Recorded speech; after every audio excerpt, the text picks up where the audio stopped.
दोस्तों बहुत बहुत स्वागत करता हूं आप सभी का। इस देश की जनता बेवकूफ़ है या फिर सरकार जनता को मूर्ख बेवकूफ़ बना रही है।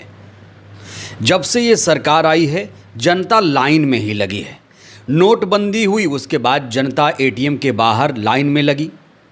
कोरोना काल आया तब भी लोग लाइन में लगे और अब 2026 में फिर से जनता लाइन में लगी हुई है। इस बीच गृह मंत्री शाह ने गैस संकट, तेल संकट, पेट्रोल संकट को लेकर एक बहुत बड़ा बयान दिया है।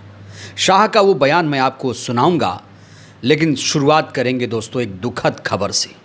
खबर ये है कि गैस के लिए लाइन में खड़े पूर्व सरपंच की मौत हो गई। 4-5 घंटे खड़े रहने से चक्कर खाकर गिर पड़े पूर्व सरपंच। दोस्तों ये जो खबर है मैं आपको महाराष्ट्र के अकोला से बता रहा हूँ। महाराष्ट्र के अकोला में ये हैरान कर देने वाली घटना सामने आई है, जहाँ पर एक पूर्व सरपंच की लाइन में लगने की वजह से मौत हो गई। कहा जा रहा है कि शंकर सिरसाट गैस एजेंसी पर बुकिंग और केवाईसी के लिए पहुंचे थे। करीब 3-4 घंटे भीषण गर्मी में लाइन में खड़े रहे। दोपहर 1 बजे चक्कर खाकर गिरे और इनकी जान चली गई। इस तरह से लाइन में लगने की वजह से पूरे देश में अब तक 3 लोगों की जान जा चुकी है। इससे पहले आपको याद दिला दें, उत्तर प्रदेश में मुख्तार नामक व्यक्ति की मौत हो गई थी और पंजाब में भूषण नामक व्यक्ति की जान लाइन में लगने की वजह से चली गई। तो जनता पेट्रोल के लिए लाइन में लगी हुई है, गैस लेने के लिए लाइन में लगी हुई है। बड़ा सवाल यह है कि जनता लाइन में क्यों लगी हुई है?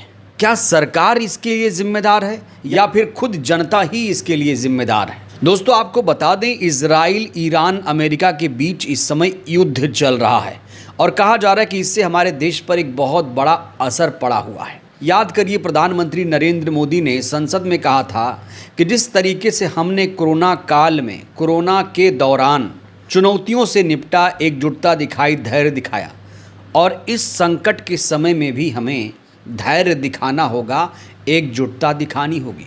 कोरोना के समय भी एकजुटता से ऐसी चुनौतियों का सामना कर चुके हैं। अब हमें फिर से उसी तरह तैयार रहने की आवश्यकता है। धीरज के साथ, संयम के साथ, शांत मन से हमें हर चुनौती का मुकाबला करना है। जैसे ही प्रधानमंत्री ने यह बयान दिया, पेट्रोल पंप पर लाइन लग गई, गैस लेने के लिए लोग लाइन में लग गए।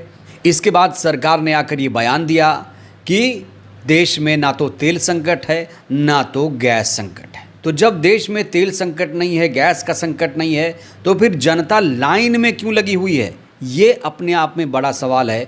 इस बीच गृह मंत्री शाह ने गैस संकट को लेकर एक बहुत बड़ा बयान दिया।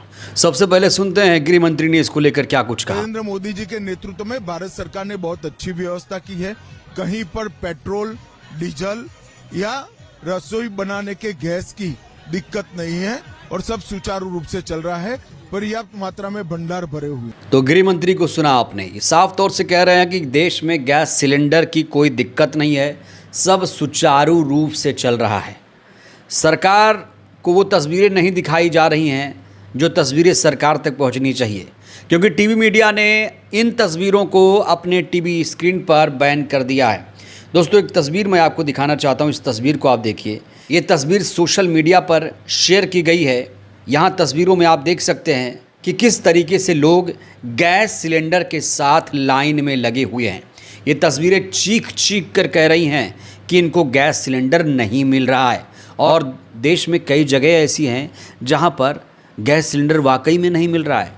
एक और समस्या आई है लोगों को, वो ये कि जब लोग गैस की बुकिंग करते हैं तो उनको ये मैसेज दिखाता है कि आपने गैस ले लिया है, गैस डिलीवर हो गया है, इस तरह की चीज़ें भी चल रही हैं, फर्जीवाड़ा भी चल रहा है। मेरा नाम भावना है और मैंने 20 मार्च को गैस बुकिंग का मेरे पास मैसेज आता है, लेकिन हमने बुक नहीं करी है। और आज जब हम अपनी गैस को बुक कर रहे हैं तो वो दिखाता है ऑलरेडी डिलीवर, और ये पता ही नहीं चल रहा कि तिरुपति का फंडा क्या चल रहा है। गैस को प्रोवाइड किसको करा रहे हैं, रसीद किसी और के नाम की काट रहे हैं, पेमेंट उससे ऑलरेडी रिसीव कर रहे हैं और उसको गैस उपलब्ध नहीं करा रहे हैं। तो गृह मंत्री कह रहे हैं कि कोई संकट नहीं है, तो फिर ये लाइन में क्यों लगी है जनता? ये अपने आप में बड़ा सवाल है और यहाँ जो सरकार की जवाबदेही है वो तय की जाती है। सरकार को इस पर जवाब देना पड़ेगा। और टीवी मीडिया जो है वो इन खबरों को क्यों नहीं दिखा रहा है? जब टीवी मीडिया पेट्रोल पंप या फिर गैस एजेंसियों के लिए ग्राउंड रिपोर्टिंग करता है तो वो ऐसी ऐसी तस्वीरें टीवी पर दिखाता है जिससे सरकार असहज ना हो। खाली पेट्रोल पंप दिखाएगा, गैस एजेंसियों के बाहर जाएगा तो कोई लाइन नहीं रहेगी, इस तरह की तस्वीरें पेश करेगा। तो टीवी मीडिया इस समय पूरी तरीके से सरकार की चाटुकारिता में लगा हुआ है।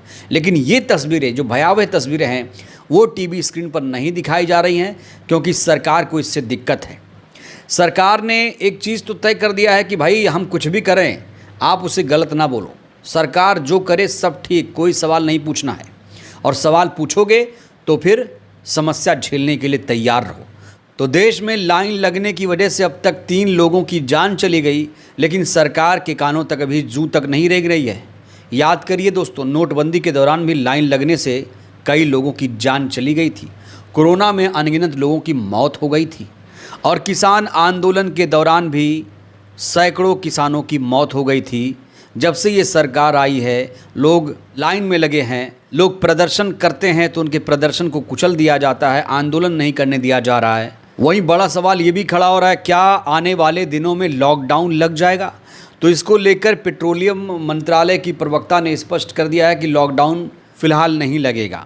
हालांकि प्रधानमंत्री ने इसको लेकर कोई भी ऐलान नहीं किया है। लोग तो कह रहे हैं कि भैया 8 बजते ही पता नहीं कब आकर किस मूड में ये ऐलान कर दें कि अब हम लॉकडाउन लगा रहे हैं। हालांकि लॉकडाउन नहीं लगेगा, लगातार ये सरकार कह रही है। सरकार ये भी कह रही है कि पेट्रोल डीजल की कोई कमी नहीं है। आपने खबर तो सुनी होगी कि बांग्लादेश को 5000 टन डीजल भेजा गया, और अब खबर आ रही है कि भारत ने श्रीलंका को 3800 मीट्रिक टन पेट्रोलियम दे दिया है। ये खबर सामने आई है।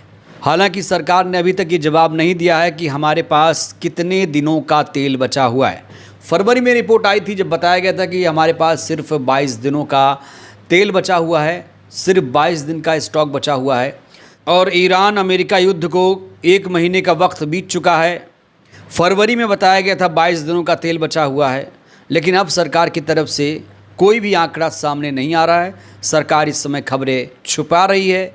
देश की जनता को लगातार यही कह रही है कि तेल की, गैस की कोई कमी नहीं है। तो जब कोई कमी नहीं है तो जनता क्यों लाइन में लगी हुई है? और इन 3 मौतों का जिम्मेदार कौन है, ये अपने आप में बड़ा सवाल है। जब सरकार कह रही है कि तेल का संकट नहीं है तो फिर जनता लाइन में क्यों है? और सिर्फ लाइन में नहीं है दोस्तों, बहुत दिल से लाइन में लगी हुई है जनता, शिद्दत से लाइन में लगी हुई है, क्योंकि उनके पास वाकई में गैस सिलेंडर नहीं है, पेट्रोल नहीं है। इसीलिए लोग पेट्रोल पंप पर पहुंच रहे हैं, इसीलिए लोग गैस एजेंसियों के बाहर पहुंच रहे हैं। हालांकि कुछ ऐसे लोग भी हैं जो जमाखोरी भी कर रहे हैं, कुछ लोग ऐसे भी हैं जो आपदा में अवसर ढूंढ रहे हैं, लेकिन बहुत सारे लोग हैं जो वाकई ज़रूरतमंद हैं। तो जो संकट देश पर आया है, आखिर सरकार क्यों नहीं एक्सेप्ट कर रही है कि संकट है? और अगर संकट नहीं था तो प्रधानमंत्री को ये बोलने की क्या ज़रूरत थी कि जैसे कोरोना में निपटे थे, इस बार भी हम निपट जाएंगे। बहरहाल दोस्तों, इस वीडियो में इतना ही। लाइन में लगने की वजह से 3 लोगों की मौत हो गई। 3 लोगों की मौत का जिम्मेदार कौन है, आप लोग बताइए। धन्यवाद।